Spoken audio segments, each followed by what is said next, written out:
नमस्कार दोस्तों। मैं अभिजीत आनंद स्वागत करता हूं आप लोगों को। आशा करता हूं आप सभी ठीक होंगे। पिछले क्लास में हम लोग देखे 1600 अधिनियम से 1935 के अधिनियम तक, जिसमें से बहुत सारे इंपॉर्टेंट अधिनियम थे। इसमें से 1833 का, 1813 का, 1773 का अधिनियम और भी बहुत सारे अधिनियम थे। एक हम लोग उसका पहले समरी जान लेते हैं, पिछला क्लास का क्या पढ़े उसमें। जैसे 18 सबसे पहले 1600 अधिनियम आया था। उसमें 1615 में एक आधिकारिक राजदूत आता है, थॉमस थॉमस रो। उसको यहाँ पे व्यापार करने का अधिकार मिल जाता है ईस्ट इंडिया कंपनी को। उसके बाद ये अपना धीरे धीरे व्यापार करता है। फिर 1773 के अधिनियम तक 1773 के अधिनियम के तहत सुप्रीम कोर्ट का स्थापना किया जाता है। 1833 के अधिनियम तक एक अधिकार को समाप्त करके चाय और चीनी पे सिर्फ अधिकार करने का ईस्ट इंडिया कंपनी को रहता है। और फिर यूरोप के लिए सारे कंपनियों को खोल दिया जाता है व्यापार करने का। 1833 के अधिनियम के तहत जो एक अधिकार मिलता है चाय और चीनी पे, उसको भी संपूर्ण रूप से समाप्त कर दिया जाता है। और दास प्रथा का अंत इसी अधिनियम के तहत होता है। और फिर तो देखते हैं हम आज का नेक्स्ट क्लास। आज हम लोग 1861 से पढ़ेंगे 1947 के अधिनियम तक, जिसमें से 1935 का, 1909, 1919 के बहुत ही इंपॉर्टेंट क्वेश्चन इसमें आते हैं। देखते हैं फर्स्ट क्वेश्चन क्या कहता है। किस अधिनियम के तहत सर्वप्रथम वायसराय को अध्यादेश जारी करने का अधिकार मिला था? तो कौन सा अधिनियम के तहत जो वायसराय था उसको अध्यादेश जारी करने का अधिकार मिला था? अध्यादेश क्या होता है? अगर संसद की सही तरह से काम ना कर रहा हो, या फिर संसद की छुट्टी हो। जैसे 3 ठो सत्र होता है संसद में।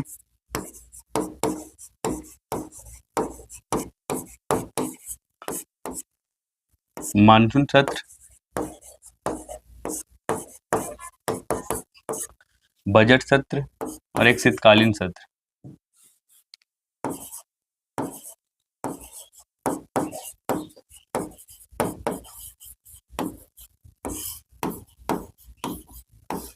अभी वर्तमान में हम लोग के भारत के संसद में मानसून सत्र चल रहा है। तो क्या होता है कि राष्ट्रपति क्या करता है कि जब संसद में गैप होता है और उस टाइम अगर कुछ वैसे कानून बनाने की जरूरत पड़ जाता है, तो राष्ट्रपति अपने मन से या फिर कुछ लोगों के समूह के द्वारा एक नियम या कानून बना लेता है और फिर इसको 6 महीने तक लागू रहता है। तो इसी को अध्यादेश कहते हैं। और ये भी हमारे वर्तमान संविधान के अनुच्छेद 123 में है, अध्यादेश जारी करने का अधिकार। तो इसका सही आंसर हो जाएगा 1861 के अधिनियम के तहत। उस टाइम के जो वायसराय था उसको अध्यादेश जारी करने का अधिकार था। 1833 का अधिनियम हम लोग पिछले क्लास में पढ़ चुके हैं। दास प्रथा का अंत होता है इसमें। गवर्नर जनरल को भारत का गवर्नर जनरल बना दिया जाता है। विधि आयोग की स्थापना किया जाता है इसमें एक ठो। और चाय और चीनी पे जो ईस्ट इंडिया कंपनी का अधिकार था उसको संपूर्ण रूप से समाप्त कर दिया जाता है। 1935 का अधिनियम हम लोग पढ़ेंगे आगे। आरबीआई, सुप्रीम कोर्ट, बर्मा को इसी अधिनियम से अलग किया जाता है। तो अध्यादेश जारी करने का अधिकार में सही ऑप्शन हो जाएगा 1861 का अधिनियम। नेक्स्ट क्वेश्चन देखते हैं। भारतीय सरकार की मंत्रिमंडल या केंद्रीय विधान परिषद की स्थापना किस अधिनियम के तहत होता है? भारत में केंद्रीय विधान परिषद मतलब कि उस टाइम पे जो अन्य प्रांत थे उनको बंगाल के अधीन कर दिया जाता है। जैसे कि महत्वपूर्ण वहां पे प्रांत थे, एक बंगाल था और बंगाल, बॉम्बे और मद्रास।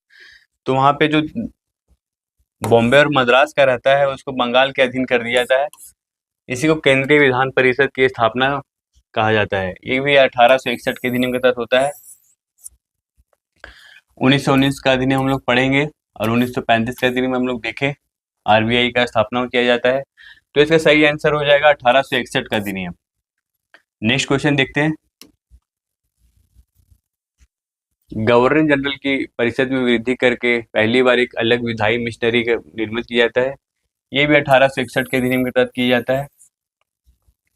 हम लोग 1800 अधिनियम में 1858 का अधिनियम देखेंगे। बीओटी और जो बीओसी का 1784 में निर्माण किया गया था, उसको किस प्रकार हटा दिया जाता है, मतलब बोर्ड ऑफ कंट्रोलर और बोर्ड ऑफ डायरेक्टर को किस तरीके से हटा दिया जाता है, फिर भारत सचिव पद का निर्माण किया जाता है, वो हम लोग 1858 के अधिनियम में देखेंगे।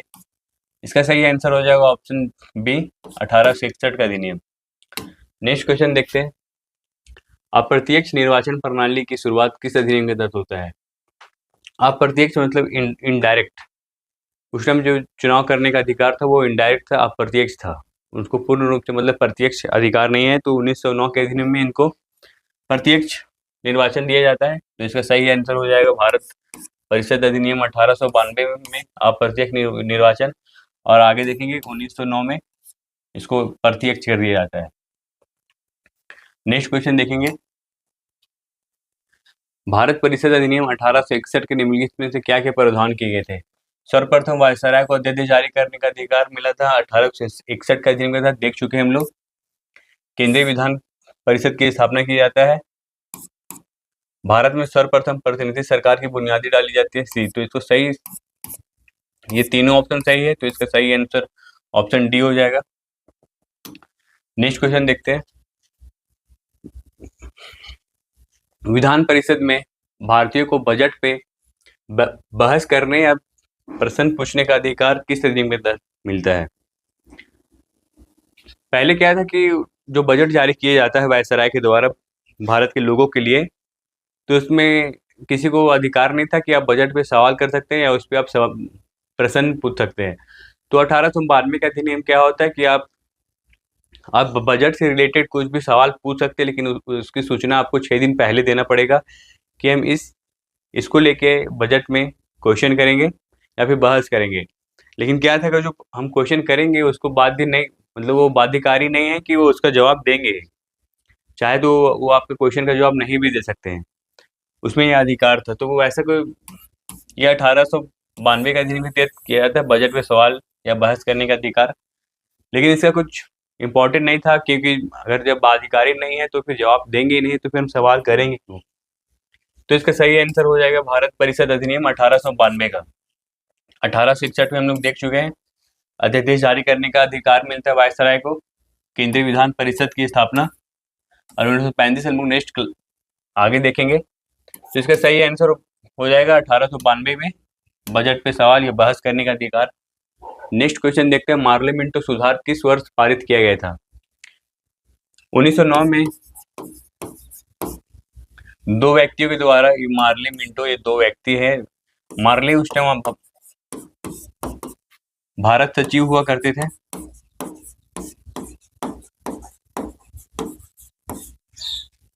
और मिंटो वायसराय हुआ करते थे। यही दोनों व्यक्तियों के द्वारा मार्ले मिंटो सुधार अधिनियम लाया जाता है। किस वर्ष? 1909 के अधिनियम के तहत। इसको 1919 का भी अधिनियम 1909 का भी अधिनियम कहा जाता है। 1935 भारतीय संविधान का सबसे बड़ा स्रोत माना जाता है, वो भी हम लोग किस तरीके से आगे देखेंगे। 1947 के अधिनियम के तहत आज़ादी मिलती है, माउंटबेटन योजना आता है, वो हम लोग देखेंगे आगे। 1919 भी हम लोग आगे देखेंगे। तो इसका सही आंसर हो जाएगा 1909 के अधिनियम में मार्ले मिंटो भारत का सचिव और मिंटो वायसराय होता है। तो इन्हीं दोनों व्यक्तियों के द्वारा यह अधिनियम को लाया जाता है। नेक्स्ट क्वेश्चन देखते हैं। पहली बार वायसराय एवं भारत सचिव की कार्यकारिणी परिषद में एक व दो भारतीय जोड़े गए।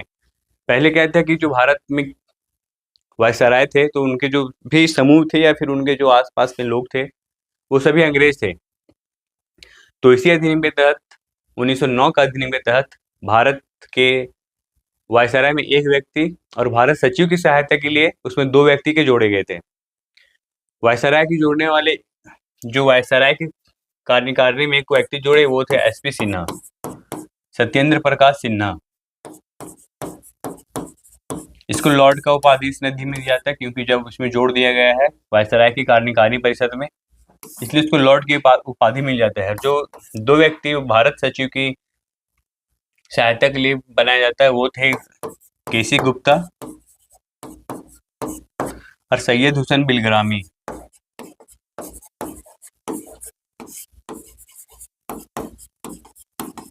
सैयद हुसैन। एसपी सिन्हा क्या थे, इनको वायसराय की कार्यकारी परिषद में जोड़ा जाता है, और केसी गुप्ता और सैयद हुसैन दो व्यक्तियों को ये भारत सचिव की कार्यकारी परिषद में जोड़ा जाता है। तो ये 1909 के अधिनियम हो जाएगा। इसको अन्य नाम से कौन सा नाम से जानते हैं हम लोग, पीछे देख चुके हैं, मार्ली मिंटो। नेक्स्ट क्वेश्चन देखते हैं। वायसराय की कार्यकारी परिषद में सदस्य बनने वाले पहले भारतीय अभी हम लोग देख चुके हैं, कौन थे, एसपी सिन्हा को जोड़ा गया पहले वायसराय की कार्यकारी परिषद में जोड़ने वाले एसपी सिन्हा। सत्येंद्र प्रकाश सिन्हा इनका पूरा नाम है। नेक्स्ट क्वेश्चन देखते हैं। भारतीय सचिव के दो भारतीय को जोड़ा गया है। अभी हम लोग देखे भारतीय सचिव में उनकी कार्यकारी परिषद में दो भारतीय को जोड़ा गया, केसी गुप्ता और सैयद हुसैन बिलग्रामी, इसका हो जाएगा सही आंसर। नेक्स्ट क्वेश्चन देखेंगे।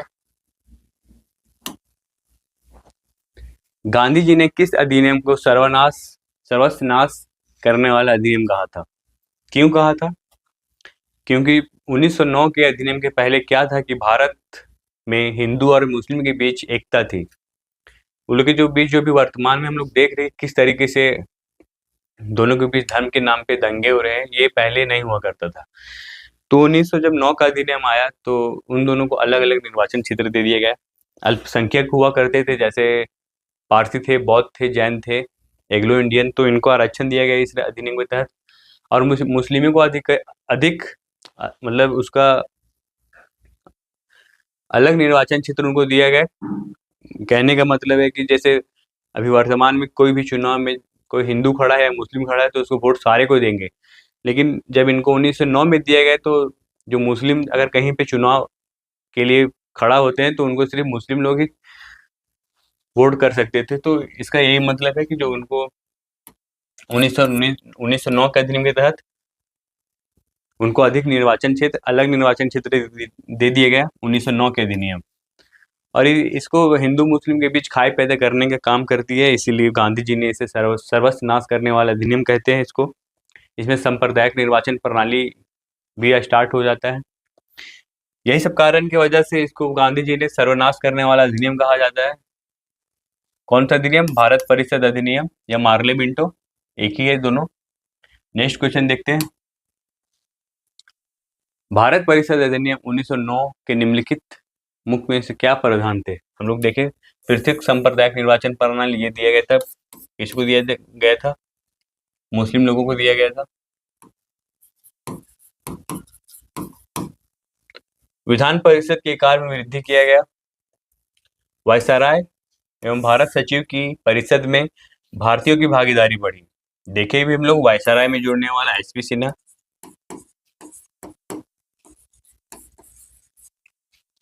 और सचिव की सहायता के लिए केसी गुप्ता, दूसरा सैयद हुसैन बिलग्रामी।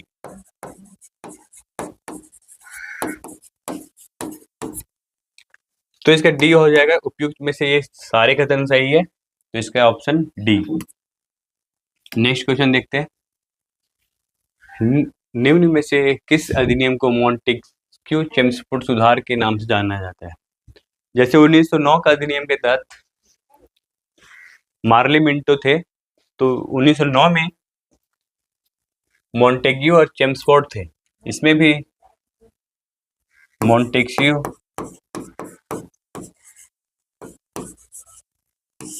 ये इस टाइम यहाँ पे भारत सचिव थे।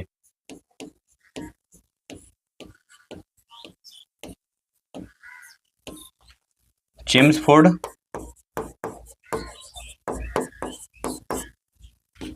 ये वायसराय थे।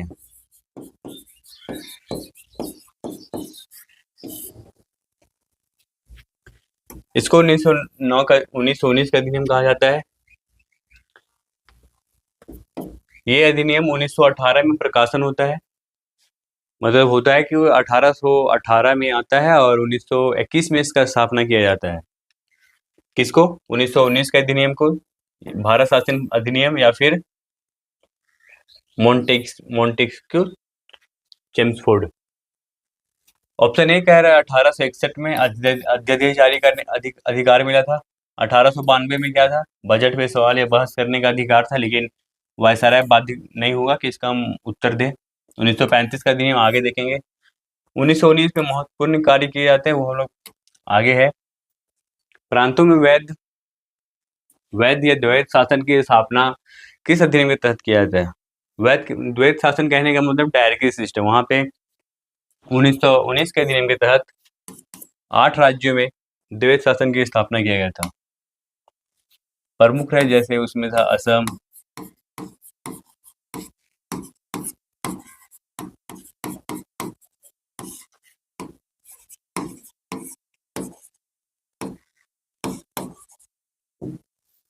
असम, बंगाल, बिहार,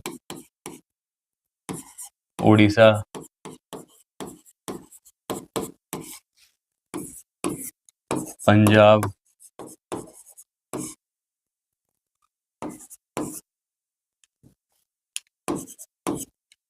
पंजाब, बॉम्बे,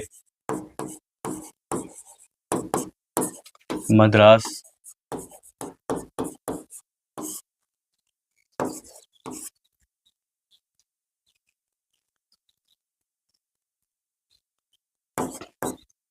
मद्रास है, और सीपी और यूपी। सीपी मतलब कम्युनिस्ट प्रांत, यूपी मतलब यूनियन प्रांत। मतलब सीपी को भी हम लोग वर्तमान में मध्य प्रदेश और UP Uttar Pradesh. Next question देखते हैं।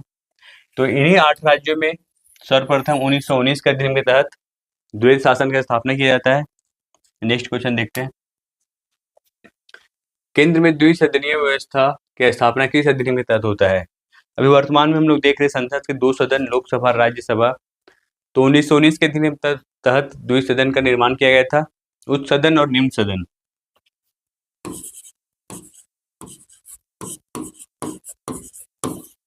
उच्च सदन जिसको हम लोग अभी वर्तमान में राज्यसभा,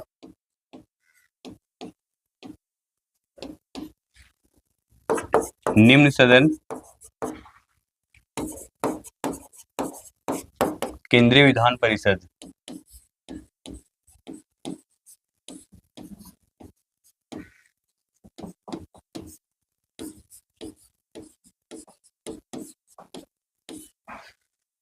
राज्यसभा में 145 नहीं सॉरी इसमें 60 सदस्य थे और इसमें 145। तो ये 1919 के अधिनियम के तहत लाया जाता है। कौन सा अधिनियम? 1919 में हम लोग इसको अन्य नाम से मॉन्टेक्यू चेम्सफोर्ड सुधार अधिनियम कहते हैं। ये 1818 में आया था, प्रकाशन हुआ था, लेकिन ये लागू हुआ था 1921 में। 1918 में लागू हुआ था, प्रकाशन हुआ था 1921 में लागू हुआ था। नेक्स्ट क्वेश्चन देखते हैं। भारत में सांप्रदायिक प्रतिनिधित्व का विस्तार जो 1909 के अधिनियम के तहत सांप्रदायिक निर्वाचन प्रणाली के स्टार्ट हुआ था हिंदू और मुस्लिमों के बीच, तो उसी को 1919 के अधिनियम के तहत विस्तार कर दिया गया था। कौन सा अधिनियम? 1919 का। कौन सा? इसका अन्य नाम मॉन्टेक्यू चेम्सफोर्ड सुधार अधिनियम भी कहा जाता है। 1892 में क्या था? बजट पे बहस या सवाल करने का अधिकार, 6 दिन पूर्व सूचना देना पड़ेगा आपको। 1935 आगे पढ़ेंगे। RBI सुप्रीम कोर्ट बर्मा को अलग किया था, हम लोग आगे देखेंगे।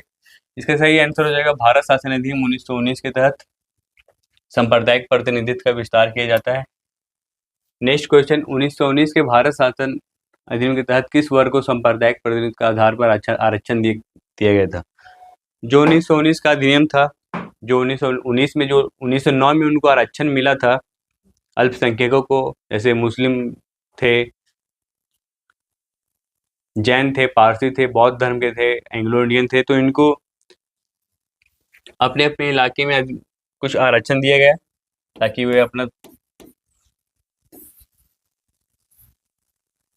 सिख, ईसाई और एंग्लो इंडियन। तो इसका सही आंसर हो जाएगा उपयुक्त में से सभी। इनको अपने अपने क्षेत्र में आरक्षण दिया गया कि ताकि आप भी वहाँ पे वोटिंग करवा सकते हैं।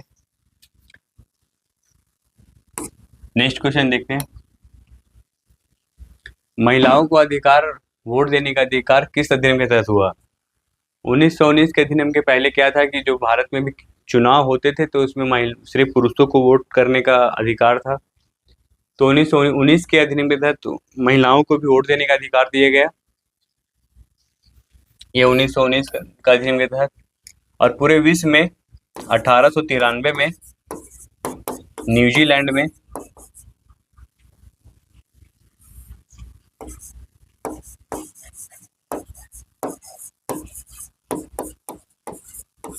न्यूजीलैंड एक ऐसा देश था जहाँ की महिलाओं को सर्वप्रथम वोट करने का अधिकार दिया गया।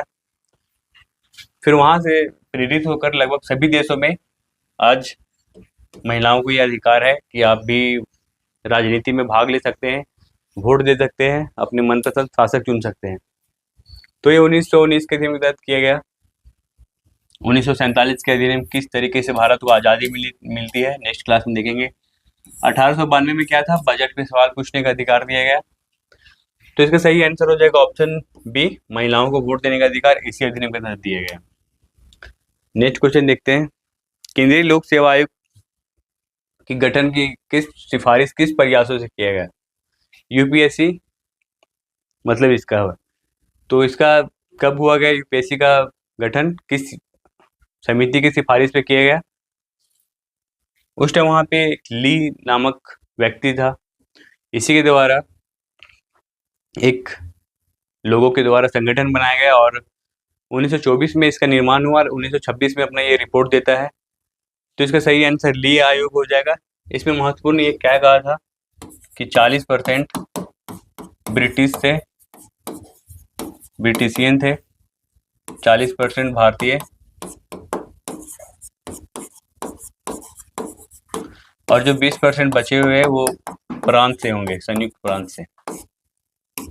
इसमें मुख्य रूप से यही था कि केंद्रीय लोक सेवा आयोग या यूपीएससी में 40% भारत का होगा, 40% ब्रिटेन का होगा और 20% जो बचा है वो कुछ प्रांतों से होंगे, क्योंकि वहाँ पे बहुत सारे उस टाइम प्रांत हुआ करते थे। तो ली आयोग की सिफारिश पे इसका गठन किया जाता है। ली आयोग कब होता है इसका गठन, 1924 में, और ये इसको लागू किया जाता है 1926 में। तो इसका सही आंसर ली आयोग होगा। कैबिनेट आयोग इसका हम लोग आगे देखेंगे, संविधान निर्माण से संबंधित है। हंटर आयोग शिक्षा से संबंधित है। तो इसका सही आंसर ली आयोग। नेक्स्ट क्वेश्चन देखते हैं, केंद्रीय लोक सेवा आयोग देखिए हम लोग यूपीएससी की सिफारिश ली आयोग, ये रिपीट हो गया क्वेश्चन। नेक्स्ट देखते हैं, भारत शासन अधिनियम 1919 के निम्नलिखित प्रावधान थे। प्रांतों में द्वैध शासन देखिए भी लोग, 8 राज्यों में द्वैध शासन की स्थापना की जाता है। केंद्र में द्विसदनीय व्यवस्था की विस्तार किया जाता है। लोकसभा राज्यसभा जो वर्तमान में उसको प्राचीन में था, मतलब पहले था उच्च सदन निम्न सदन। सांप्रदायिक निर्वाचन मंडल में विस्तार किया जाता है और महिलाओं को मताधिकार वोट देने का अधिकार दिया जाता है इस अधिनियम के तहत। तो इसका सही आंसर हो जाएगा उपयुक्त में से सभी। नेक्स्ट क्वेश्चन देखते हैं, संघीय न्यायालय की व्यवस्था किस अधिनियम के तहत किया जाता है।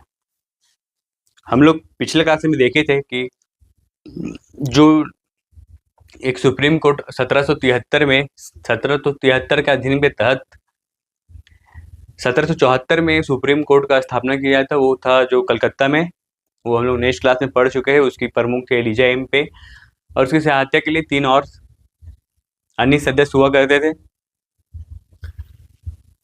और फिर 1935 के अधिनियम के तहत एक और सुप्रीम कोर्ट का स्थापना किया था जो दिल्ली में हुआ है अभी हम लोग को वर्तमान में, और जो कलकत्ता में था वो सिर्फ कलकत्ता के लिए था, और जो दिल्ली में बना वो पूरे भारत के लिए था। तो इसका सही आंसर हो जाएगा 1935 के अधिनियम के तहत सुप्रीम कोर्ट का स्थापना किया जाता है। इसका प्रमुख सर मॉरिस क्वेयर को बनाया जाता है, प्रथम अंग्रेज था सर मॉरिस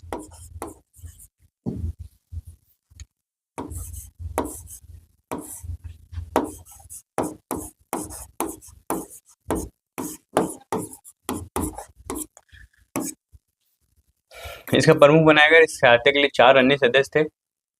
1919 का भी हम लोग पढ़ चुके अच्छे तरीके से।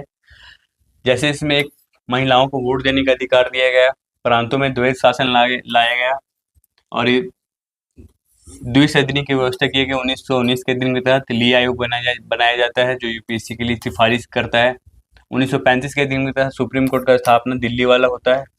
1892 के तहत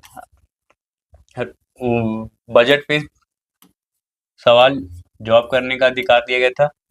तो इसका सही आंसर हो जाएगा 1935। नेक्स्ट क्वेश्चन, संघीय न्यायालय की स्थापना कहाँ की गई थी। जो 1935 के अधिनियम के तहत किया गया वो कहाँ किया गया था? दिल्ली में। और जो 1873 के नियम के तहत 1874 में किया गया था वो कहाँ किया गया था? कलकत्ता में। नेक्स्ट क्वेश्चन देखते हैं। दिल्ली में सुप्रीम कोर्ट की प्रथम मुख्य न्यायाधीश बनने वाले व्यक्ति कौन थे?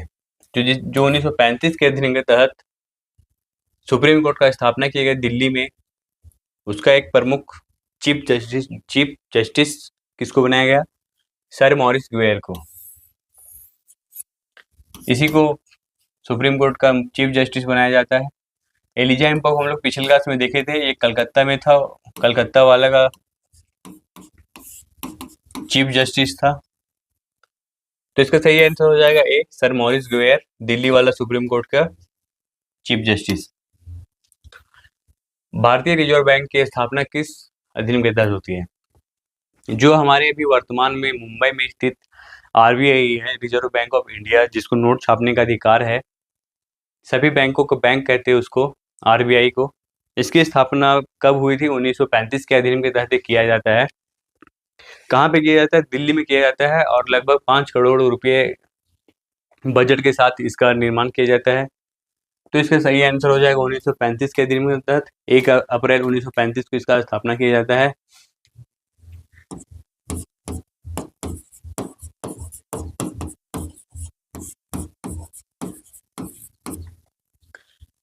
भारतीय रिजर्व बैंक का। नेक्स्ट क्वेश्चन देखते हैं। निम्न में से किस अधिनियम के तहत प्रांतों में द्वैध शासन की समाप्ति कर दी गई थी? जो 1919 के अधिनियम के तहत प्रांतों 8 राज्यों में द्वैध शासन स्थापना किया गया था, उसको 1935 में उसको हटा दिया जाता है और केंद्र में लागू कर दिया जाता है। तो इसका सही आंसर हो जाएगा 1935 के अधिनियम। 1935 के अधिनियम तो जो 1919 में द्वैध शासन की स्थापना किया जाता है उसको हटा दिया जाता है, और फिर अभी हम लोग आगे देखेंगे केंद्र में इसको स्थापना कर दिया जाता है। 1919 का अधिनियम हम लोग देख चुके हैं। महिलाओं को वोट देने का अधिकार, द्विसदनीय के स्थापना किया जाता है। ली आयोग की सिफारिश पे यूपीएससी का गठन किया जाता है।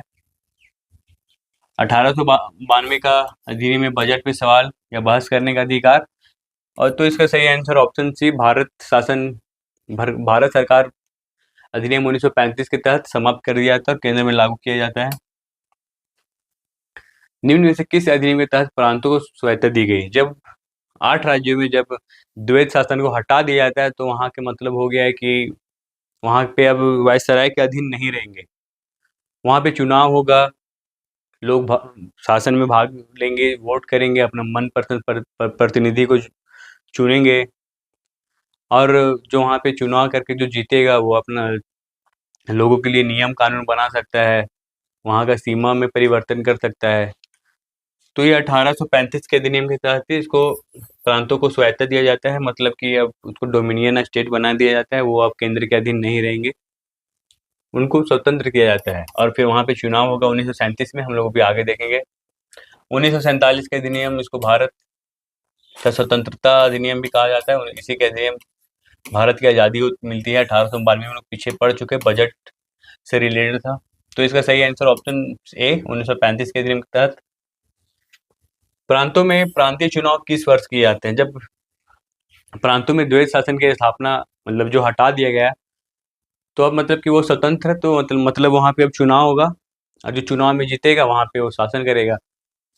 तो 1937 के अधिनियम के तहत प्रांतों में प्रांतीय चुनाव किया जाता है, और वहाँ पे लगभग 5 राज्यों में, वो 5 राज्य है बिहार, असम, मद्रास, यूपी। ये 5 राज्यों में कांग्रेस की सरकार बनता है, लेकिन बिहार, असम, और एक और था उड़ीसा, ये 5 राज्यों में लगभग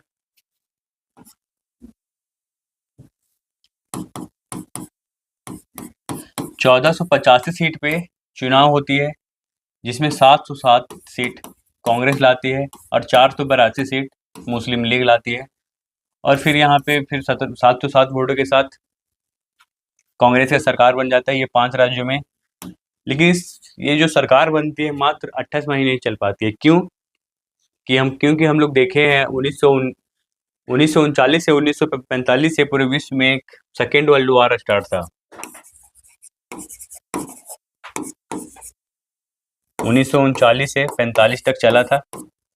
ये सेकेंड वर्ल्ड वॉर में क्या कर दिया कि जो वहाँ पे उस टाइम जो ब्रिटेन का प्रधानमंत्री था वायसराय, वो कह दिया कि बिना भारत को बजाय कह दिया और ये अफवाह पूरा फैला दिया कि सेकेंड विश्व युद्ध में भारत भी हम लोग का साथ देगा।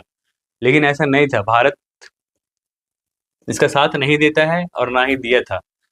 क्योंकि जब फर्स्ट युद्ध विश्व युद्ध 1914 से 18 चला था, उसमें उन लोगों को कहा गया कि आप हम लोग को साथ दो, हम आप लोग को आज़ादी कर देंगे। लेकिन अंग्रेजों के द्वारा आज़ाद नहीं किया गया, तो इसीलिए सेकेंड में उसको साथ नहीं देते हैं और ये अफवाह फैला दिया जाता है कि वो हमारे साथ है, लेकिन वो साथ नहीं थे। तो ये जब ये सरकार ये बात को पता चलता है कि जब हम लोग यहाँ पे सरकार बनाए हैं, हमारा बात जब चल ही नहीं रहा है, तो हम सरकार रख के क्या करेंगे। तो ये 28 महीने बाद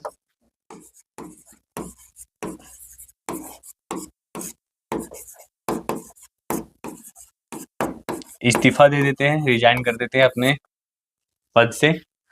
और फिर ये जब इस्तीफा देते हैं तो 22 दिसंबर 1939 को मुस्लिम लीग द्वारा मुक्ति दिवस मनाया जाता है। ये क्वेश्चन बहुत पूछता है कि मुक्ति दिवस कब मनाया जाता है, तो ये 22 दिसंबर को मुक्ति दिवस बनाया जाता है। क्यों बनाया जाता है? क्योंकि ये सरकार जब इस्तीफा दे दी थी तो मुस्लिम लोग काफ़ी खुशी हुए थे उस टाइम, और यही कारण वो मुक्ति दिवस मनाते हैं। तो इसका सही आंसर हो जाएगा 1937 का अधिनियम, प्रांतीय चुनाव हुआ था। नेक्स्ट क्वेश्चन देखते हैं। निम्न में से किस अधिनियम के तहत समवर्ती सूची की पहली बार लागू किया गया था? अभी हम लोग भारतीय संविधान में लगभग 12 अनुसूची है, वो हम लोग आगे क्लास में पढ़ेंगे अच्छे तरीके से। उसमें से 7वीं अनुसूची में केंद्र सूची, राज्य सूची और समवर्ती सूची का वर्णन किया गया है।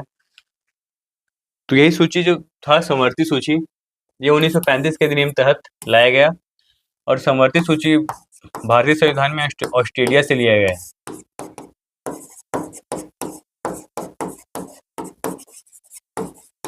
समवर्ती सूची में मुख्य रूप से जैसे शिक्षा इसमें आता है। एक